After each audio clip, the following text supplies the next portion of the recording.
Hello everyone. कैसे हो आप सभी? आशा करती हूँ कि सभी स्वस्थ होंगे और सबकी पढ़ाई एकदम बढ़िया तरीके से चल रही होगी।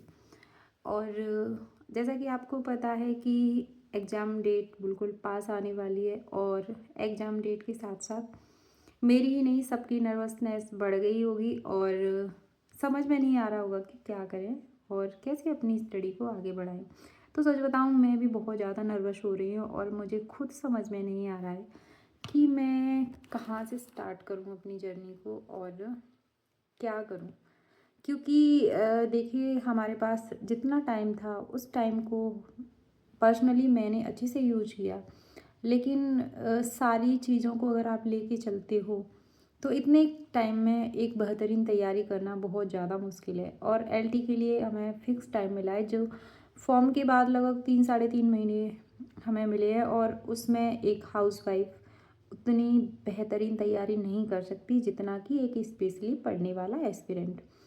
तो जिन लोगों को भी ये लग रहा है ना कि मतलब हमारा सिलेबस कंप्लीट नहीं है, क्या एग्ज़ाम जाएगा, क्या क्या क्या करेंगे एग्ज़ाम देके, क्योंकि कहीं ना कहीं ये वाली फीलिंग मेरे मन में भी आ रही थी। तो सच बताऊँ, मुझे लग रहा था कि नहीं यार, मेरी प्रिपरेशन ठीक नहीं है। तो मेरा 2 दिन से दिमाग मतलब पढ़ने में नहीं लग रहा था। इतने सारे लोग हैं और क्या है, हो नहीं पाएगा। तो मैं आपको बता दूं कि इस चीज़ को ना अपने दिमाग से बिल्कुल निकाल दीजिए, क्योंकि देखिए हमारा काम है सिर्फ कर्म करना और हमें उस पे ध्यान देना चाहिए। बाकी क्या होगा क्या नहीं, किसका सिलेक्शन होगा और क्या, ये सब चीज़ें हमारी बाद में सोचने की हैं। पहले अपने एग्ज़ाम पे फोकस कीजिए। और अब तक मुझे भी लग रहा था कि नहीं यार, मैं इतना अच्छा, बहुत सारे लोग हैं जो इतना सारा पढ़ते हैं, लगभग 15-15 18-18 घंटे पढ़ रहे हैं, मेरा क्या ही होगा। लेकिन ऐसा कुछ नहीं है। देखिए, सबका पढ़ने का तरीका, सबके पढ़ने की मतलब कंटेंट वगैरह सब उसके अकॉर्डिंग है। ऐसा नहीं है कि जो लोग 20 घंटे पढ़ रहे हैं, जो लोग 15-16 घंटे पढ़ रहे हैं उनका होगा, और जो हम लोग हैं 4 घंटे 6 घंटे वाले उनका नहीं होगा। भाई ऐसा नहीं है। मेहनत और जो कहते हैं ना कि पढ़ने का तरीका आपके ऊपर निर्भर करता है कि सिलेक्शन किसका होगा। नहीं, वो एग्ज़ाम पेपर देने के बाद पता चलेगा। तो पहले आप ये डिसीजन लेके मत बैठिए कि नहीं, छोड़िए। क्योंकि 2-3 दिन से मुझे भी यही लग रहा था, लेकिन आज मैंने सोचा कि जो भी हो, मुझे अपना कर्म करना है। बाकी क्या होगा क्या नहीं होगा वो सब बाद में सोचने वाली बातें हैं। क्योंकि इसके बाद देखो, टीजीटी का भी एग्ज़ाम होगा। ऐसा नहीं है कि टीजीटी का एग्ज़ाम ना हो, टीजीटी का एग्ज़ाम भी होगा। और बाकी और भी वैकेंसी आने के पूरे चांस हैं। तो भाई बिल्कुल हताश होकर मत बैठ जाइए। अपने मतलब सब्जेक्ट को और अपने कोर्स को कंप्लीट करिए, ये नहीं तो दूसरी। मुझे पता है कि बहुत से लोग कहेंगे कि इतने सालों बाद, लगभग 18 के बाद अब वैकेंसी आई है, जो नेक्स्ट वैकेंसी आएगी उसमें आप एज क्राइटेरिया से बाहर हो जाएंगे। तो आप भाई बिल्कुल सही सोच रहे हो, लेकिन इन सब चीज़ों को आप लेके बैठोगे तो अपनी स्टडी बिल्कुल नहीं कर पाओगे।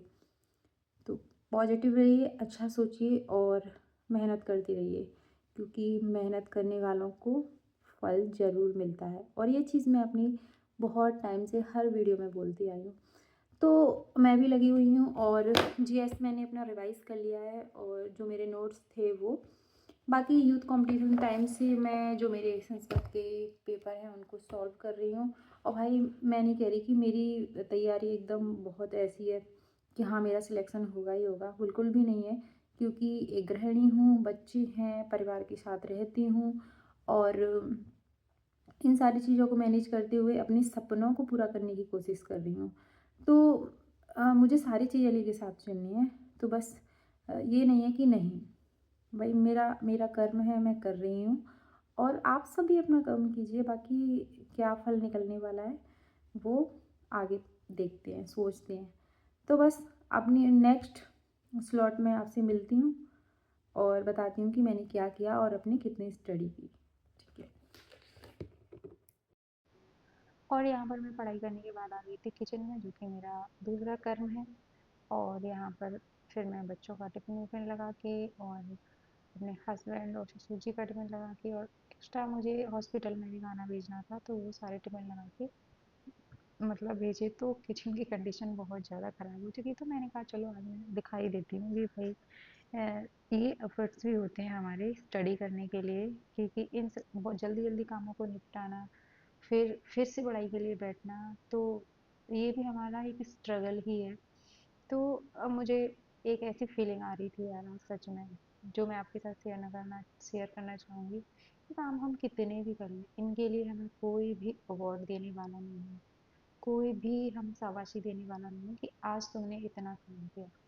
भाई वही है एक गृहिणी की लाइफ, सिर्फ किचन, खाना, बच्चे, और मतलब कुछ भी कर लो, कितने भी एफर्ट्स डाल लो आप, तो एक पढ़ाई एक ऐसा ऑप्शन है जो कि आपको अपने लिए, मुझे मुझे फीलिंग आती है ये वाली कि मैं पढ़ के अब सेल्फ इंडिपेंडेंट बन सकती हूँ।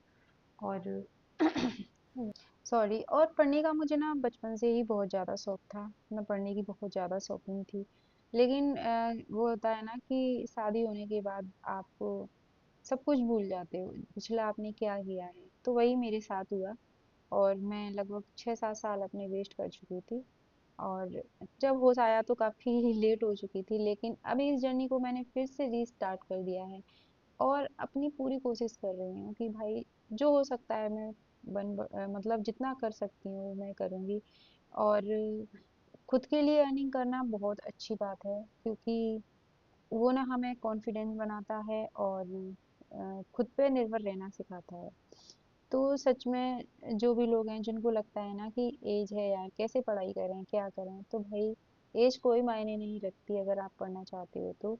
आप अपना कुछ बनना चाहते हो, कुछ अपने लिए करना चाहते हो, हमारा काम है सिर्फ काम करना, और वो करिए देखिए, और उसका रिजल्ट क्या होगा आप खुद देख के खुद नहीं सोच पाओगे। तो वही चीज़ मैं भी कर रही हूँ भाई, कि जितना हो सकता है मैं अपना 100% देने की कोशिश कर रही हूँ। और सच में बहुत मज़ा आता है मुझे तो स्टडी करने में। और क्योंकि अगर किचन के बाद सिर्फ एक ही काम करना, घर में काम करते रहना, और इस सब के बाद मुझे तो सच बताऊं बहुत बोरिंग फील होने लगता था, लेकिन अलग से मैं अपने लिए स्टडी करती हूँ, मुझे बहुत अच्छा फील होता है। तो करते रहिए, और सफलता जरूर मिलेगी, क्योंकि कर्म करना ही हमारा अधिकार है।